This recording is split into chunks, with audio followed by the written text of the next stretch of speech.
it will be known as the day the sports world came to a screeching halt over the coronavirus. March 12th, 2020. March Madness is canceled. The NBA is suspended. So is the NHL and the MLB in spring play. The XFL season is over. The NFL owners meeting has been canceled. The draft may be postponed. Stocks are plunging and coronavirus fears are taking over this country. Hello everyone. My name is Christopher Linfante, bringing you another edition of the Nest Talk podcast, the best and most elite Baltimore Ravens podcast on the entire internet. And today is a Thursday night unlike any other. Here I am sitting 11:42 p.m. on a Thursday night, Thursday, March 12th, 2020, bringing you the recap episode of what just went down today. And I know it's not Ravens news specifically, but the entire sports world has been affected by COVID-19, the coronavirus outbreak. And if you're not familiar with the coronavirus outbreak, you're living under a rock, because literally the entire world cannot stop talking about it, and for good reason. This virus threatens the lives of millions of people across the world. It broke out in China, in Wuhan, China, and has rampaged since then, affecting countries like Italy, like Iran, China, of course, at huge levels. And of course, now it's in America. We're seeing stocks plunge. We're seeing events canceled. South by Southwest has been canceled. Things outside the sports world canceled here, there, and everywhere. And we have to talk about it. We have to get through this together as sports fans. It affects us all. And I did mention the NFL draft. The NFL is evaluating it, but we do have to talk about that right after we do housekeeping.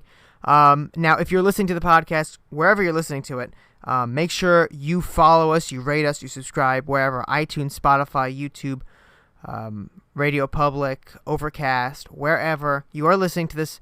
Make sure you subscribe to the podcast, like us, give us a rating. It always helps new people find the podcast, and of course it gives us feedback of what you guys like and what you guys don't like. You can leave us a comment on the YouTube channel. You can tweet us at Nest Talk, whatever you want us to talk about on the show. We will, of course, try to make time for it. Now, make sure you follow us on Twitter. You can search us up on Facebook as well. Search the Nest Talk podcast there. And if you're looking for the Baltimore Feather, you can find us at Be More Feather. Search us up on Facebook, the Baltimore Feather, the best and most elite Baltimore Ravens blog on the entire internet. Subscribe to the email news list on BaltimoreFeather.com, and it really helps out. You know, I've been personally affected by this coronavirus here. As many of you know, I am a college student, and my school has shut down for the foreseeable future. We're moving to online classes, and of course, that will be difficult with professors who are notoriously bad with computers, but, we'll see how that goes. So, everyone here is being affected by coronavirus in some way or another. My portfolio in the stock market tanking dramatically. Schools are closing, and of course, sports events are closing. Now, the NFL has said the new league year will start on schedule on March 18th, but there's no word on the events after that except for the owners' meeting, which is now kaputski. It's been canceled. And of course, this important dates article I wrote a few weeks ago, which was widely viewed, a lot of people liked it, is pretty much useless now because things are going to be canceled and postponed. I'm guaranteeing you more things in the NFL are going to be postponed here. And I know the transition tag, franchise tag, I believe that goes into effect on Monday, the deadline for that. That's been extended, so this is already basically worthless. But speaking of the blog, and coronavirus, I am convinced that the coronavirus is actually tampering with the blog's website statistics here. People are just not interested in the Ravens right now. Everyone is focusing on the coronavirus, and, we're publishing great articles here, and nothing has changed other than we're getting less views for the same kinds of articles. So the only thing I can think of is people are getting really interested in the coronavirus for good reason, trying to stay safe, and no one seems to have time for the Ravens right now. But that's okay. We'll continue to talk about it as long as you have time for the Ravens. But let's go down some of the things here that could be altered, could be tampered, let's say. on this NFL important dates list. Of course, the deadline of franchise tag, I believe that was moved to Monday. Tampering period also begins next week. League year starts March 18th. That is on schedule. But the league meetings beginning on March 29th in Palm Beach, Florida, canceled. Gone. Kaputski. Off-season workouts start supposedly April 6th for teams with new head coaches. You gotta wonder, is that going to be postponed? We've seen in the NBA players contracting the coronavirus, celebrities contracting the coronavirus, Tom Hanks with the coronavirus, Justin Trudeau's wife, the Prime Minister of Canada, his wife has coronavirus. But Donovan Mitchell and Gobert from the Utah Jazz, both with coronavirus. I believe Gobert was the first one with it. But an outbreak in the NFL like that I would imagine, would bring it to a screeching halt. And there are so many more NFL players than there are NBA players. So you have to wonder, is it only a matter of time until one of these players gets it? Now, many teams throughout the league, I don't believe the Ravens have done it yet, but many teams throughout the league have restricted the travel of scouts, GMs, everywhere. So they're not going to pro days. They're just reviewing film either from home or in the office. If the office is even open, some teams are closing down their facilities.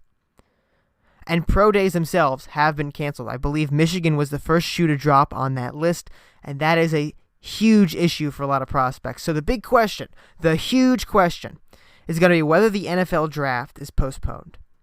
And I wrote an article today, and I published it very quickly because I wasn't sure if it was going to get postponed before the end of the day because shoes were dropping everywhere. The NBA, of course, announced last night it was suspending play, but other leagues were going crazy with suspensions of play. March Madness was canceled. I can't believe canceled. They canceled it. But the big question is whether or not the National Football League is going to postpone the draft. They're not going to cancel the draft, obviously. You can't just cancel the draft. Teams need to fill rosters. So will it be postponed because teams are not scouting players the way they usually do and are not attending pro days? Pro days aren't even being held at some schools right now. Does that mean that they need extra time to evaluate? Is the draft going to get pushed back? I honestly imagine that there's a very good chance that the draft will be postponed. I'm not in favor of doing it, though. So here's the reason. I want to see the NFL basically just sit and do nothing for a little bit because I believe, the coronavirus is a huge health scare to this country, and it's a huge health scare to the world. I understand that completely, but I do believe we've given in to essentially mass hysteria at this point. Because remember, it's a deadly virus. It spreads like wildfire. I get it. But we have diseases that have ravaged this country every year. The flu has killed so many more people than coronavirus. It's affected so many more people than coronavirus. Coronavirus can top it if we're not careful. I understand that. But, it's to the point where we're rushing out to stock up on toilet paper and runs on toilet paper and runs on everything. I went to the supermarket the other day. Paper towels, all gone. How is this going to help you from coronavirus? I believe March Madness being canceled was a mistake. I think that they should have postponed it. Why just cancel it? They could postpone it. I believe that at some point we will get a grasp on this thing. We remember the swine flu, which was not as dangerous, but it was still very dangerous. We've had all these Ebola. We've had Zika. We've had all these outbreaks. Not as bad as this one, but we've gotten through them. This one's tougher. I believe we'll get through it, though. But postponing these events like March Madness would have been the safer option. But there's a very good chance, in my opinion, that the NFL draft will commence at a point when coronavirus has been taken care of. Because we're seeing in other countries, in China, in Italy, they've taken some measures I don't agree with. But we've seen, in South Korea, let's say, we've seen the number of cases dwindle. It's declining now. Well, it's technically still increasing, but the rate of acceleration is declining. So it's losing steam. When we reach that point, it's going to be safer for everybody. So postponing the draft right now, coming out tomorrow and saying, hey guys, the draft is not going to be on April, 23rd, 26th, something like that. 23rd. It starts on April 23rd. The draft won't be on April 23rd. It'll be sometime later. That would be a mistake because there's a very good chance by that point this hysteria is all going to go away. It's going to be much safer outside for everybody. Now, here's the other thing. Teams need players. Postponing the draft postpones mini camps. They postpone training camp because you need to get these players in the rhythm. You can't just draft them and then 2 days later they show up and it's mini camp time. I mean, I guess you could try that. Well, that's essentially what it is, mini camp. I meant training camp. But you could try to go right into training camp from the draft if you really wanted to postpone it. But what I would do, if it really comes down to a risk of spreading the disease at the draft, okay, if that's a big issue with tons of fans there, then just limit fans. Do it in the league offices because teams call on their pick anyway. It's not like all the head coaches gather in one spot. We have phones. We've got the internet. We can conduct the draft remotely, online, over the phone, however we do it. The drafts can still be conducted without fans present. Really, the fans being present is a new thing, right? For years, it was done in hotel conference rooms, essentially, in meeting halls. You know, the cliche smoke-filled room of politics. Well, that was a thing for the NFL, too, okay? That was for years. Eventually, you know, it kind of got to be a spectator sport itself, the draft. And then we moved from Radio City Music Hall, which can only fit a few thousand fans, to, where'd it go the first year? Wherever it went the first year, I don't remember. But, you know, Philadelphia, Nashville, and all these places where hundreds of thousands of fans could theoretically show up. And I think it was like 100,000 or something like that. I don't remember the exact statistic, but there was one year. Maybe it was Philadelphia where a ton of people showed up. I went to that one. Very fun, by the way. Lots of standing and waiting, but very fun. But yeah, if it does come to the point where the NFL does not want fans there, does not want to even bring league personnel together, the draft can be done remotely. The war rooms are in every single NFL facility across the league. All 32 teams have their own war rooms. They don't need to send delegates to the draft. They can call it in. If Eric DeCosta wants to pick up the phone to the league office and call it in himself, I mean, it can work that way. So the league should not postpone the draft yet. I'm glad they didn't give into the snowball effect that was today, because once one league calls it off, the others are just going to follow. It's the same thing that's happened with the colleges across America. And I get the colleges more than the sports, though. You know, because colleges closing for a period of time, elderly faculty, that's a huge problem for the elderly are the most accessible to this. But canceling March Madness instead of playing with no fans, or even postponing it, young people, I mean, are still at risk for the coronavirus, but it's definitely, it's way more mild. And supposedly, according to the reports, and you know, I'm not a doctor here, but according to the reports I've been listening to, it's just not that bad for the vast majority of young people, young, healthy people.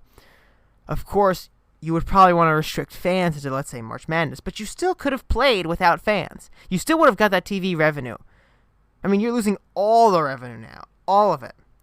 And now, you know, a team like Rutgers, okay, my college basketball team, hasn't been in the conference for like 20 years, not been in the NCAA tournament, gets its first shot in ages, and now there's no NCAA tournament. And instead of just postponing it, which was what they really should have done, they just dropped the ball on it. Now, I get a suspension of play for NBA and NHL. There's plenty of season left. They can wait that out. I get that. That's okay. But to just cancel March Madness doesn't make sense. And the biggest, I mean, listen, the XFL canceling, too, is a major disappointment. Because I was enjoying that a lot, and a lot of people were. You know, the XFL being gone for the rest of the season. They didn't just suspend play. They had 5 weeks left. You know, they're allowing players to go on and sign with NFL teams now. It's officially over. XFL season over. They have the funding for the rest of next year. So they'll be back. There's no question they'll be back. But, I mean, it's just a shame to see that just go out the window so quickly. What a great start to that league, though. But, yeah, not to harp on the same points here. It's very disappointing. I mean, again, I understand why things are going on like this, but it's very disappointing to see all these events that people really wanted to see, you know, just thrown away. And it's not like, we're postponing these things. They're just not happening. It's not like a single day event, though. The March Madness is not a single, it's a long event. Instead of postponing it to May Madness, okay, why don't we do that? May Madness. Instead of postponing it to May, we just outright cancel it. I don't understand it. I think listen, we need to be vigilant about this virus. It's a big threat. It's a huge threat. But there is hysteria that set in. And I think a lot of us are letting the hysteria get to ourselves here. And it is a good thing that the leagues around the country have suspended play. It's a good thing. It's generally a good thing. But to cancel March Madness and the notion of canceling or postponing the draft, I don't think are the right decisions for those specific instances, because of course you could postpone March Madness and the draft is just too early. So we'll see what Roger Goodell does with the draft. But I don't think he's going to make a move yet. I think we'll wait till we get closer, though. And I think there's going to be two factors, as I stated earlier. The first being, will it be transmitted at the draft? If there's a fear of that, that'll get it postponed or moved remote. And number two is, do the evaluators not have the best grip on the prospects? If that's the case, then there's a very good chance the league will postpone as well. But let's get straight into some other news that's not coronavirus related, because you don't want to spend your morning commute trying not to listen about the coronavirus to a guy rambling about the coronavirus in sports. So let's get straight into Ravens news. And there actually was a couple of things this week, in the offseason here, that we do have to talk about. And the first one, this one's a blow.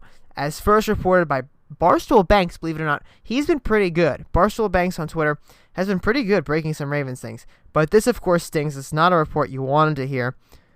Ravens legend, and I mean legend, right guard Marshal Yanda, retired, gone. 13 years in the league, hangs up his cleats. And honestly, you know what? I don't blame this guy one bit. I can't place any blame on Marshal Yanda for packing it up at this point in his career. 13 years with the same team. From 2007, his rookie year, all the way until 2019, Marshal Yanda. That dude is one of the best right guards to ever do it. One of the best interior offensive linemen to ever do it. There's no question. He belongs in Canton. I think this last year solidifies it too. There's no way he doesn't. His accolades, his 8 Pro Bowls, his first team All-Pro lists, being named that twice, 5 second-team All-Pro lists, was a Pro Football Writers of America All-Rookie member in 2007, and he won a Super Bowl in 2013 with the Baltimore Ravens. There's no way that Marshal Yanda stays out of Canton forever. Now, I don't think he's a first ballot Hall of Famer by, any stretch of the imagination. I think it'd be very tough for him to pull that off, but I think 10, 15 years down the road, he'll be in there. So sometime between then, it could be 3 years from now, it could be 15 years from now, but at some point in that time frame, I wholeheartedly expect him to be in Canton.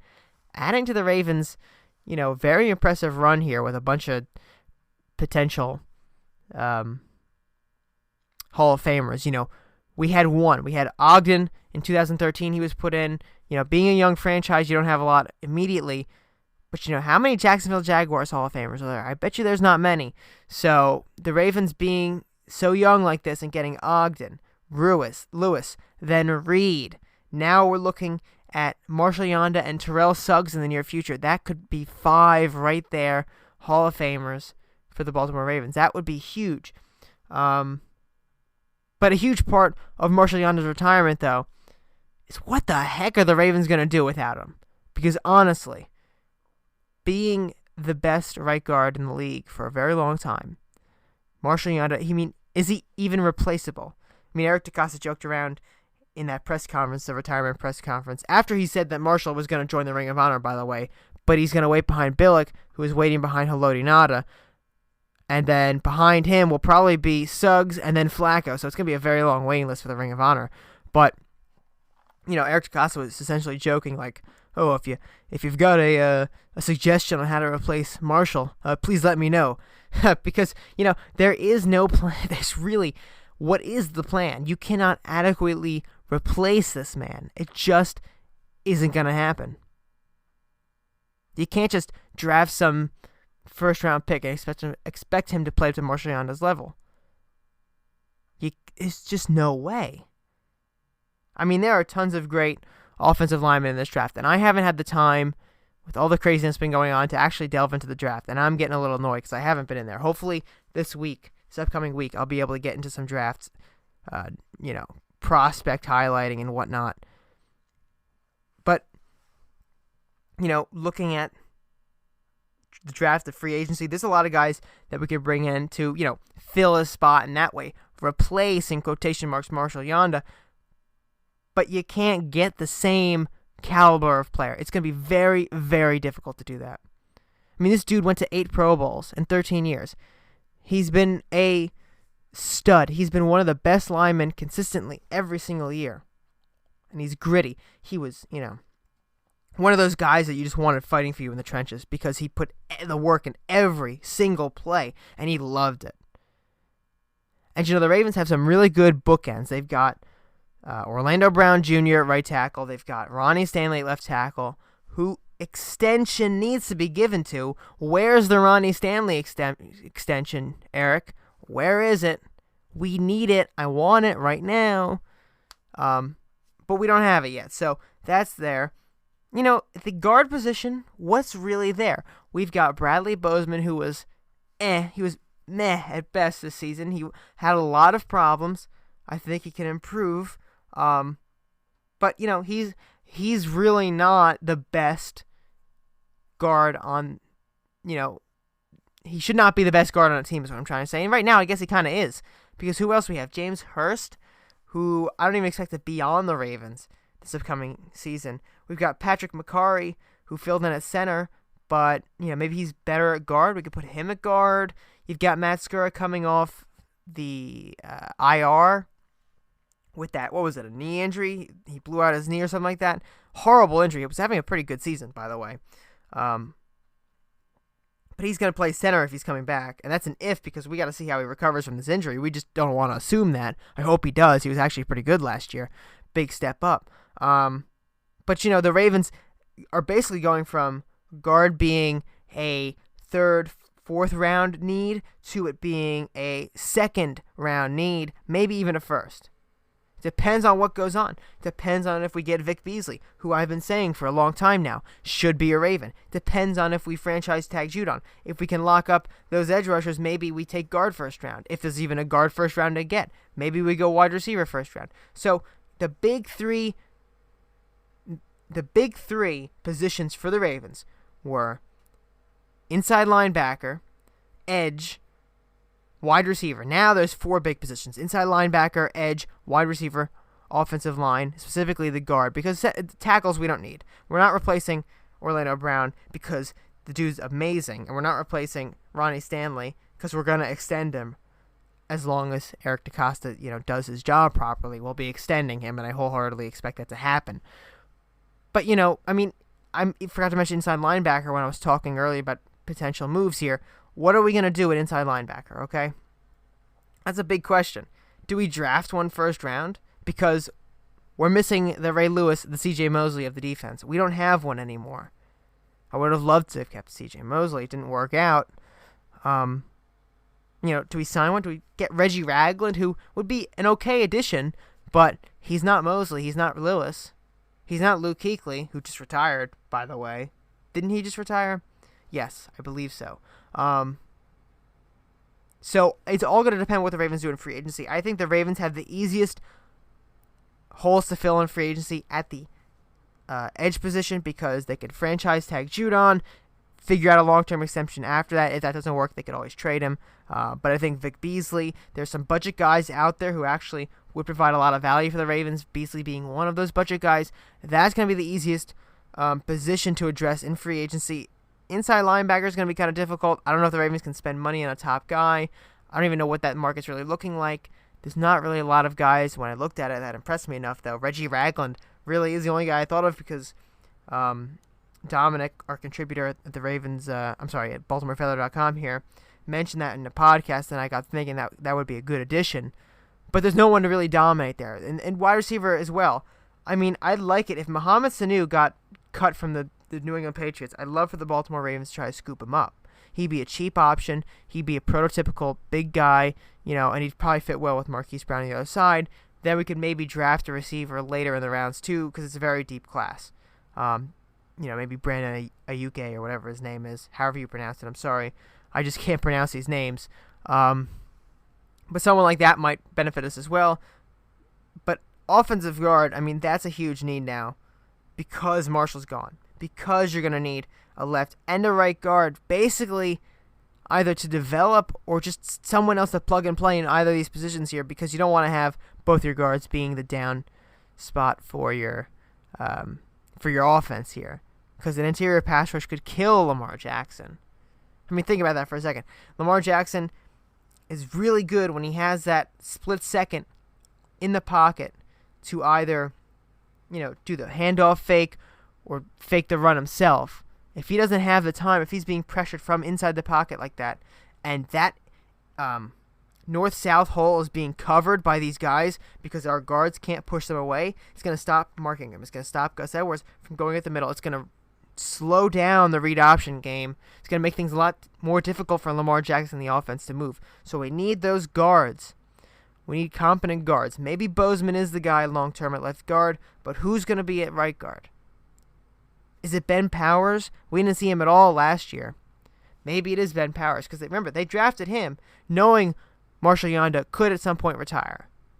And this is a dude that likes to, quote, bully people at offensive line, or whatever he said. I don't remember the exact quote. But he likes to bully people inside the line there. So maybe it's Ben Powers. Maybe it's not. Maybe we draft one. But now we've got 4 big needs heading into the draft. And this was a very solid team. I'm not saying it's coming apart. But, if we lose some key pieces in free agency, like Judon, we'll probably lose Jimmy Smith.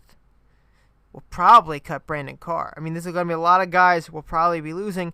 It's time not for a rebuild, but a reload of sorts for some of these veterans here that either we're not going to afford to keep or we're just going to let go. The bright side is, though, I think we're in a very good position to reload well, as so long as we pick the right players to do that. So, but, Yanda retiring does make it a little more difficult. And I was hoping he would play one more year, but you gotta admire the fact that Yanda gave us last year when he was considering retiring. And you've got to respect the decision because, it's his life, it's his health. And if you looked at the press conference, I mean, he lost weight. Already lost weight. He's getting healthier because he takes a beating every single Sunday at, that position. I mean, it's one of the worst positions to play, offensive line, in terms of health, because you take a beating every single week. If you're a quarterback, it could hurt, but you're not getting hit every single play. Lineman might be the only position on the offensive defensive side where you get hit literally every single play. There's not a play you don't get hit. So, 13 years, you just got to give him credit for getting that far. Because I couldn't even last a year in the NFL. So, but that's the news. Marshal Yanda retires, and that's going to take some money off the books for the Ravens. I didn't write that down. I probably should have, because, when we're looking at the free agency numbers here, we want to know what that does for the Ravens. Maybe they're paying him the rest of his contract. I don't know if it even counts towards the cap hit. It does. So the Ravens only have $4 million to pay him for this upcoming year, I believe. His salary is basically negated because that's only the signing bonus. So the Ravens will have actually some more cap space from this, which actually could help them in the long term here. The Ravens have, let's see, where they rank now based on Spot Track, 21st in the league on cap space with $37 million now open. That franchise tag on Judon for 16 is looking a lot better, because it was roughly $30 million in cap space when I last analyzed that position. It's now 37. The Ravens can add up another $7 million to the cap space by cutting Carr, which I wholeheartedly expect them to do. Either that or restructure his contract to make it so that he earns less, takes a pay cut. If that's the case, they have $42 million in cap space, and then that $16 million is looking real easy for the Ravens at that point. They could do that, still have, what would they have? Quick math here, 42 minus 16. That would be they'd have about 26 left. That can't be right. Yeah, $26 million in cap space left. They would have if they cut Brandon Carr. So, and with that money, they can do a lot of things. Maybe they re-sign Jimmy Smith. Maybe they go out and get Vic Beasley. They didn't have a huge amount of money last year because of that Joe Flacco contract, and they still were able to add Earl Thomas and Mark Ingram in free agency. A couple moves like that is all the Ravens need to reload on some of these positions because they've got 9 total draft picks. 9 total draft picks. And that brings us into the second news story of the week for the Baltimore Ravens, and that's Eric DeCosta's moves in free agency last year get the Ravens 2 new compensatory picks, a 3rd-round pick for C.J. Mosley and a 4th-round pick for John Brown. I believe Terrell Suggs and the other free agent loss of Zadarius Smith are negated by the additions of Mark Ingram and Earl Thomas. So we get 2 comp picks, making the total number of picks we get 9, because we also got a couple free picks from some other teams. So let's go down the list here before we talk about this. So the Ravens have a 1st-round pick, pick 28. Should have been 32 if they won the Super Bowl. They didn't win the Super Bowl because they choked against the Titans. So we've only got pick 28. But then we've got round 2, pick 60. Round 3, pick 92. Round 3, pick 106 is our comp pick. And that one is for C.J. Mosley. 4th round, we have a trade from New England. This pick is for Jermaine Illuminor. I believe it was Jermaine Illuminor, wasn't it? Jermaine Illuminor netted us a 4th-round pick. Man. I think we gave them a 6th too or something. Yeah, we gave them a 6th. But who cares? Because we get Jermaine Illuminor off and a 4th-round pick, an extra one we can spend wisely. Then we get our regular 4th-round pick, 134. Then we get a comp pick at 143. That's our 3rd 4th-round picks. So day 3 is going to start off pretty busy for the Ravens with 3 picks in the 4th round. Then we skip over to round 5, where we only have 1 pick. We should have had 2 picks. Well, I'm glad we don't have 2 picks, because I'll let you know in a second here why. But remember Corey Vedvik, the punter/kicker we traded to the Vikings? Yeah, they gave us a 5th-round pick for him, and it had no conditions on it. It had nothing about him making the roster. It was just a plain 5th-round pick. He didn't make the roster. He ended up sucking for the Vikings, which is very strange because he was a very good kicker for the Ravens. But that's besides the point. The Vikings end up giving us a 5th-round pick. And with that extra 5th-round pick in mind, now we had 2 5th-round picks. And we said, you know what? We don't need this other 5th-round pick. And we really don't need Kenny Young anymore because he was a disappointment. And no offense to Kenny Young. He just didn't work out for the Ravens. So he was a disappointment. So the Ravens basically said, we don't need Kenny Young. We don't need this 5th-round pick. But we need Marcus Peters. And they got Marcus Peters for Kenny Young. Kenny Young and a 5th-round pick. Are you kidding me? I don't think you guys realize how hyped I was that day we got Marcus Peters. I was floored. It was one of the best decisions the Ravens have made ever. Period. The end.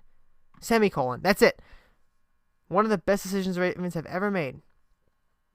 Making that trade. And the value. I mean, they got finessed. Then they spent a 1st-round pick on Ramsey, which was no better for them. They got finessed hard by Eric DeCosta. And everybody he's traded with has been finessed hard. Even the Patriots got finessed with Jermaine Illuminor.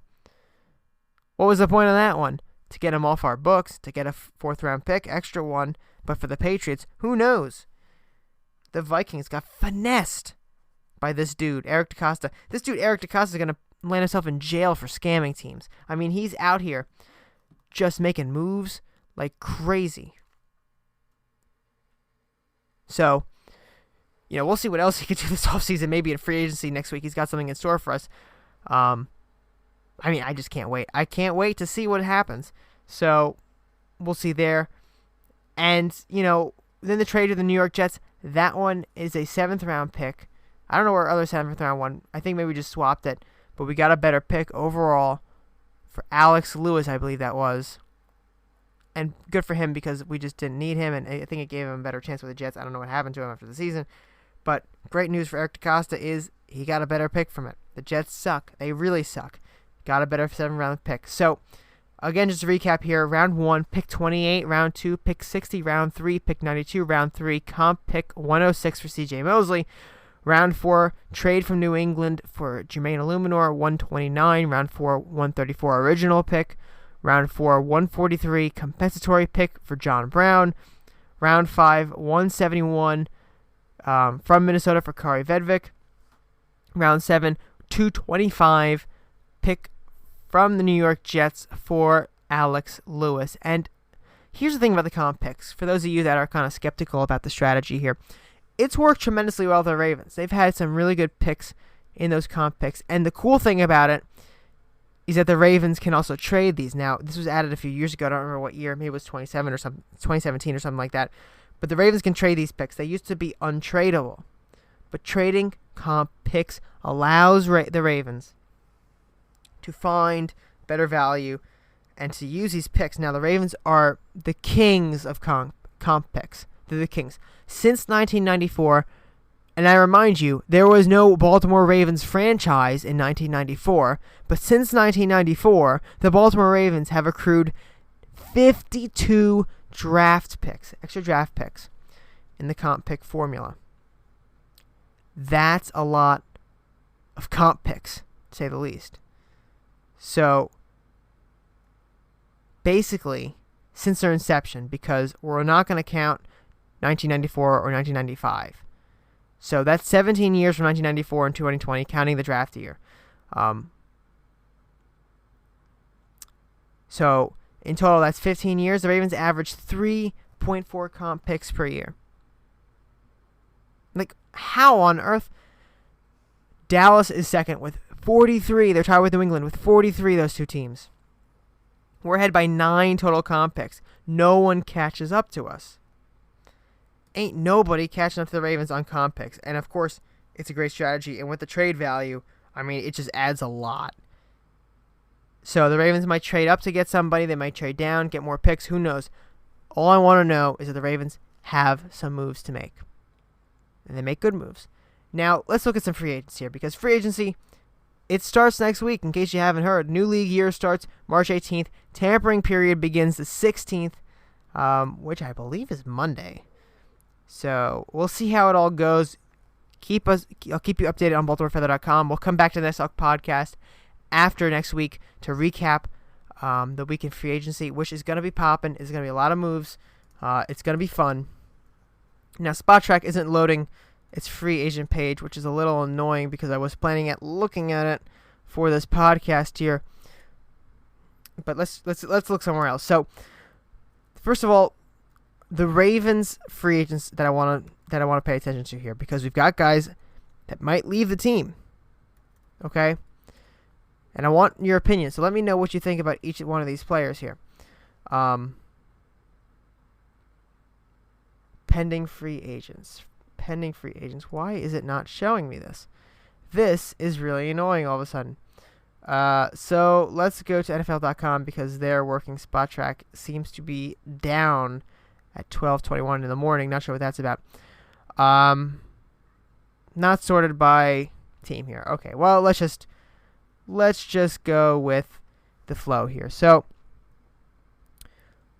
let's look at wide receivers first, because the wide receiver position is something the Ravens are going to want to upgrade at. Now, they've already got a speed guy in Marquise Brown, so a guy like Nelson Aguilar with dropping problems, a guy like Philip Dorsett, not exactly, Prashad Perryman, not exactly the kind of guy you're going to want to go out there and get, but there's not a lot of really amazing receivers out on the market. There's Emmanuel Sanders, another speed guy, but he can do some other things. Funchess, not that great. Amari Cooper, I think, is probably the best receiver on the market, but are the Ravens going to want to spend Amari Cooper money? No, they're not going to do that. I'm telling you right now. I mean, the best option for the Ravens is going to be to hope Mohamed Sanu is cut as a cap casualty during the free agency period, hopefully a couple days into it, so big deals are already struck. Then he has to be the leftovers, and he's still a very good receiver. Didn't have a great year with the Patriots because, as we know, Tom Brady now sucks, and he is the number one quarterback on the market here. And SpotTrack is officially down. Very annoying, but I'm not going to wait on this. So, yeah, receiver, though, I mean, I could see them adding somebody like a Geronimo Allison, maybe. Randall Cobb, maybe, although he's a little older now. Maybe they make a splash with Emmanuel Sanders and A.J. Green, old A.J. Green. Who knows? We'll see what happens there. Tight end, they don't need to make that move unless they go out and trade away Hayden Hurst, but then I think they probably draft one late or add a really under-the-radar guy. Guards, I mean, we've got Graham Glasgow we could spend money on. Joe Thuney, I've heard people like. I could see Thuney coming into the Ravens.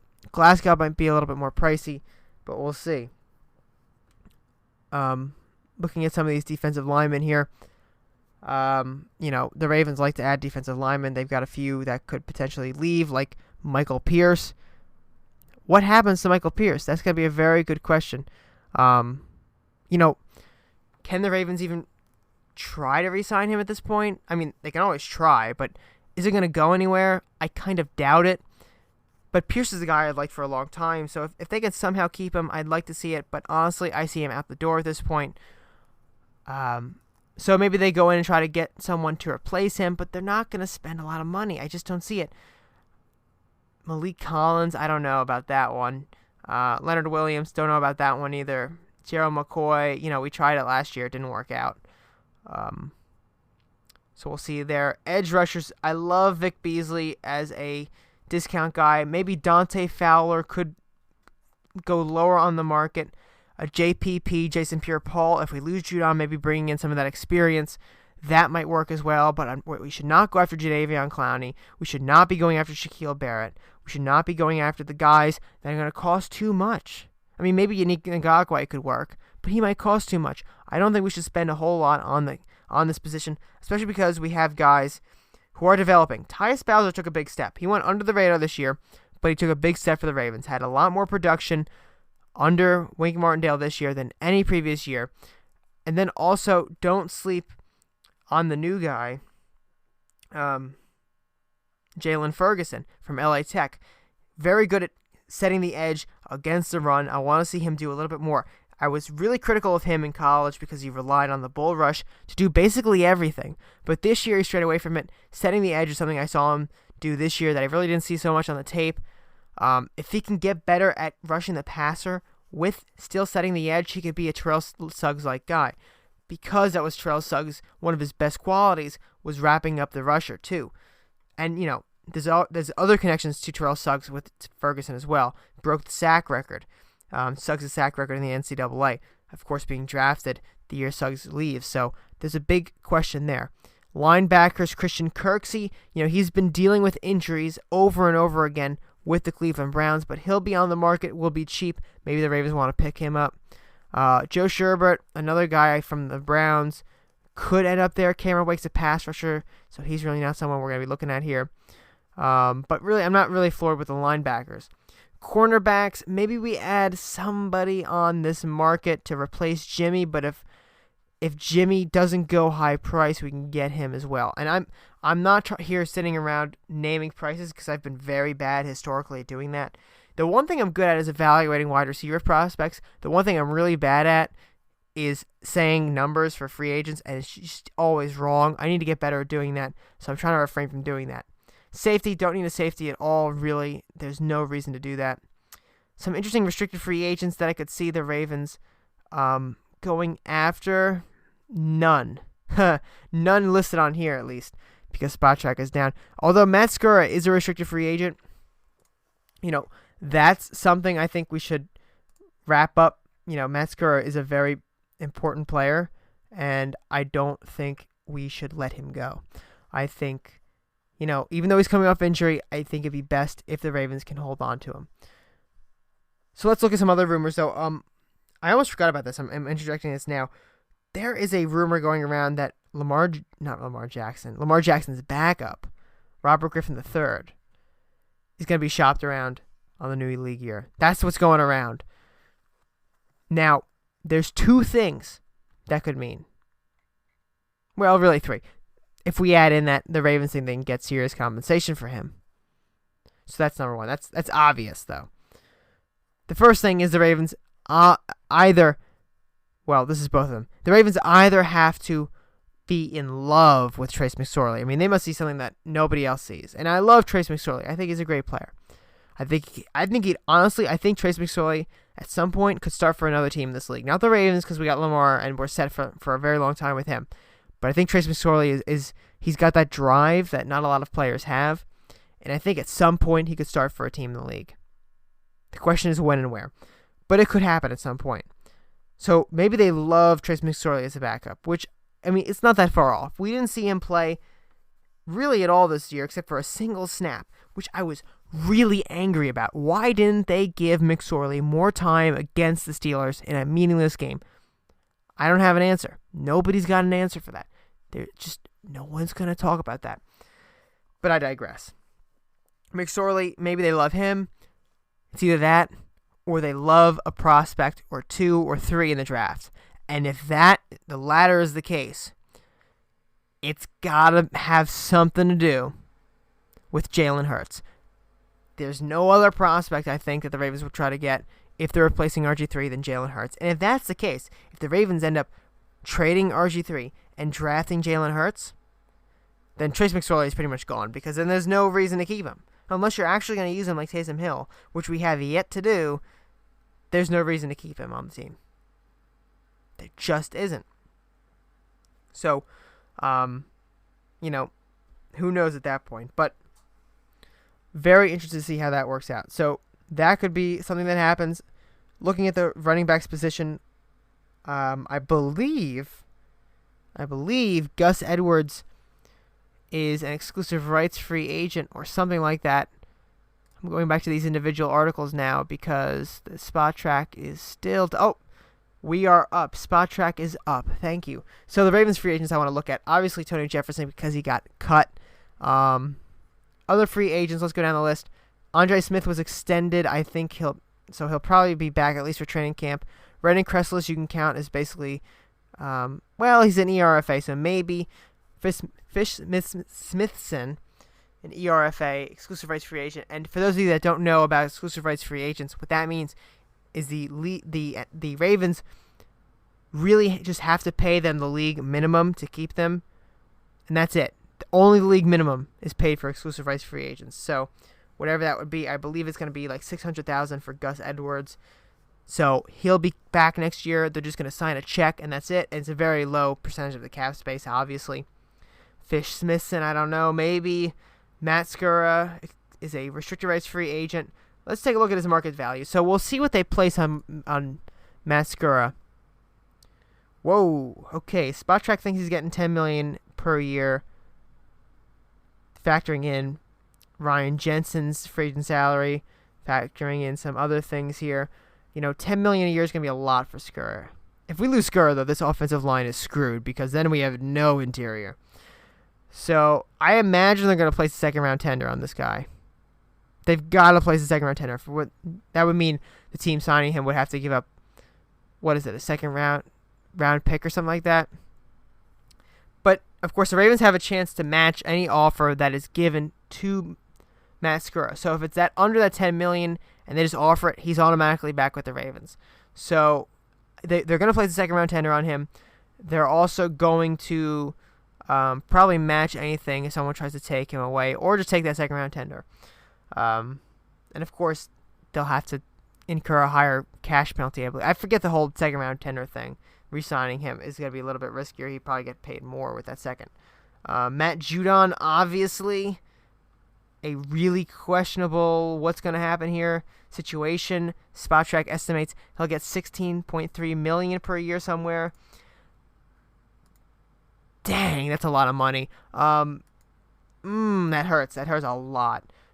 Franchise tagging him is going to be $16.3 million. I think we could probably get him a long-term contract for less. If you look at Suggs' contracts over the years, it's nowhere near that number every single year. So maybe we get less for Matt Judon if we do that. Hronis Grasu, you can count basically gone unless he works out a deal to come back at training camp. Parker Ettinger, same thing. Well, he's an exclusive rights free agent, though. Jihad Ward is a guy I want back for sure. I don't think it'll cost more than a few million a year, in all honesty. He's not even... SpotTrack isn't even estimating his yearly contract here. only was paid $500,000 by the Ravens this past year. Maybe he gets $1 million or $2 million. Honestly, sign him for $2 million. Call it a day. He was a very good player that came in at the last minute for the Ravens, and I want to see him back in the purple and black. So Jihad Ward is a guy I think the Ravens could spend $2 million on per year, get him on a 3-year contract for $6 million, call it quits right there on him, adds more depth to the defensive line, keeps a good guy around. Chris Moore, that dude's gone. Chris Moore, the wide receiver, has been so disappointing year in and year out. When is he actually going to show up? Maybe he's just not being given a chance, but he hasn't done much. Justin Ellis, a guy I could see the Ravens re-signing, but I'm not sure if they're going to. The guy nicknamed Jelly had an okay impact, not as much as Jihad Ward. Pretty good impact, though, on the team. Could see him being re-signed, but I'm not sure. D'Anthony Thomas is a guy I could see also being re-signed as a return man, because what is the Ravens' plan at return specialist right now? Without D'Anthony Thomas, there really isn't one. He'd be an easy fill on the roster, unless they're eyeing somebody else. Maybe putting Marquise Brown as a punt returner too. That's always an option because of his speed. The strong safety / special teamer Brendan Trawick. Honestly, I don't expect him back, although it's very possible because the Ravens love their special teamers to bring him back. But I think he's going to look for a deal in the open market, a long-term deal. Josh Bynes is a guy I was hoping that maybe could come back. You know, we got LJ Fort. I like Josh Bynes.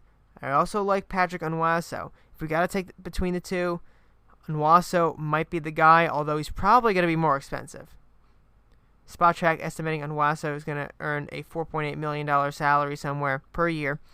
Josh Bynes earned $930,000 last year. You could probably sign him for $2 million per year. Although he's older, he's 31 compared to Onwuasor being 28.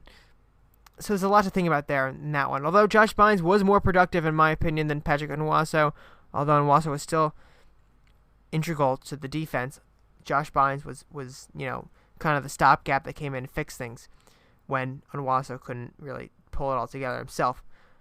Tamata Peko, I don't see coming back. He's 35.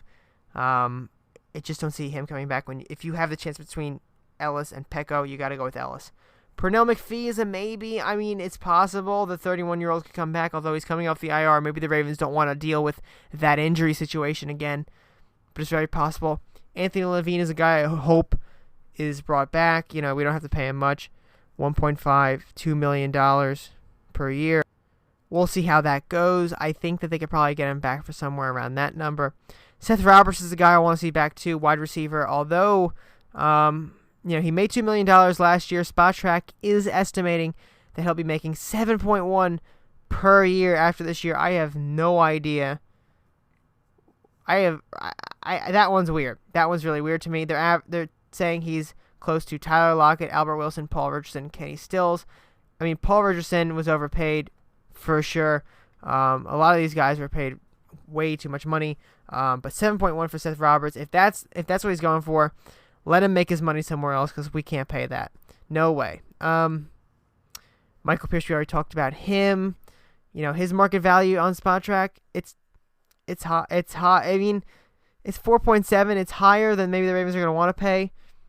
They could always wait out the market. If you remember the Brandon Williams was, as good as gone for the Ravens a few years ago in that free agent situation. Ended up coming back on that huge deal. It's very possible the Ravens pull something like that with Michael Pierce, but we don't know yet. Then there's Jimmy Smith and Brandon Carr. The club option on Brandon Carr, we can get rid of him immediately, or we can keep him for that number. What is it, $7 million? And then there's Jimmy Smith, who is a guy that Harbaugh wants back, but will the numbers add up? Has he ever had a full season? I don't think so. Or maybe he played a full season this year. Was he injured this year? I don't even remember. But Jimmy Smith, we like Jimmy Smith. We as Ravens fans like Jimmy Smith, but he's not the best. We've had too many run-ins with injuries and suspensions with him. So, we'll just see what happens with him. It's going to be touchy with Jimmy, but there's a good chance we lose him. So, if I had to pick the safest bet to return on this roster in free agency, it'd probably be Jihad Ward. Well, actually, it'd be Gus Edwards because he's an exclusive rights free agent. But guys we could actually probably lose without trying, or with trying to keep back. I think Jihad Ward is someone who's got to be re-signed fairly easily. I think Anthony Levine will probably be re-signed fairly easily. Patrick Onwuaso might go. Seth Roberts will probably go if that's the number he's getting, because I'm not paying $7 million for third-string wide receiver. Even though I like Seth Roberts a lot, it's just not worth $7 million a year. I think, I don't know. It's gonna be tough. There's a lot of guys I want back. I like a lot of these guys back. My wish list is basically keep Michael Pierce, keep Peanut, keep Josh Bynes and Seth Roberts, and Anthony Levine and Jihad Ward if you can. If you can't, then there's nothing else you can do at that point. Jimmy Smith, I'd like to see back for the right deal, but I'm not paying $10 million for Jimmy if that's the deal. If he accepts a $4 million a year, then it's a sign and done. Easy. I'll write the check today, but I don't think that would happen. So we'll just see. Anyway, that is going to conclude this episode of Nest Talk. Please, before you go and subscribe to the Nest Talk podcast, before you rate it wherever you're listening to it, go wash your hands. Wash your hands. Don't touch your face. Keep hand sanitizer around you. And don't give in to the hysteria with the coronavirus. Don't be going and raiding your local Costco for all the toilet paper. Don't be going and selling all your stocks at record lows. Don't be stupid. Just stay around. Wait this thing out. We'll get better. I promise you that. If Tom Hanks can get through it, we can all get through it. And so with that being said, this will wrap up today's episode of Nest Talk. I hope you enjoyed me rambling on for 56 minutes about the coronavirus and the NFL and everything else about the Ravens. If you want to hear more, make sure you subscribe, rate the podcast, listen to it every week. If you subscribe to wherever you're subscribing to it, or subscribe to wherever you're listening to it right now, whether that be iTunes, Spotify, YouTube, you'll get the weekly episode in your RSS feed, whatever the app might be, whether it's iTunes, whether it's Spotify, whether you're listening on YouTube, you'll get it. And it's always great just to keep up with it. For Ravens news, go to BaltimoreFeather.com. Check out Dom's new article, Dominic. We've had him on the podcast a few weeks ago, and a few weeks before that too. His Dom Thoughts article on the wide receiver position and some interesting ideas he's got. He thinks we're going to trade for Alshon Jeffrey or someone like Alshon Jeffrey. That'd be very interesting if that happens. We've got a lot of draft capital, so don't be surprised if something like that happens. So go check out his article, and while you're there, subscribe to the email news list. The email news list subscription box is on the right side of the homepage. If you're on mobile, just scroll all the way down. You'll see it right there. So that wraps up today's episode of Nest Talk. Here on this, now it's March 13th as it's 12:40 in the morning, but I am going to upload this immediately, so it's a 6 o'clock release a.m. for all you morning commuters, if you're even working anymore, because you might be off because of the coronavirus. So let me know how it's affecting you. Let me know if you think the NFL draft's going to get postponed. Hope it doesn't. Let's keep our fingers crossed. But this is Chris Linfante. Wash your hands, stay safe, don't sell all your stock, and don't run on toilet paper in Costco. Have a great weekend, everybody. We'll see you next week on the next episode of the Nest Talk podcast, the best and most elite Baltimore Ravens podcast on the internet. Take care. Birdland Sports. For fans, by fans. Find more great shows like this at birdlandsports.com.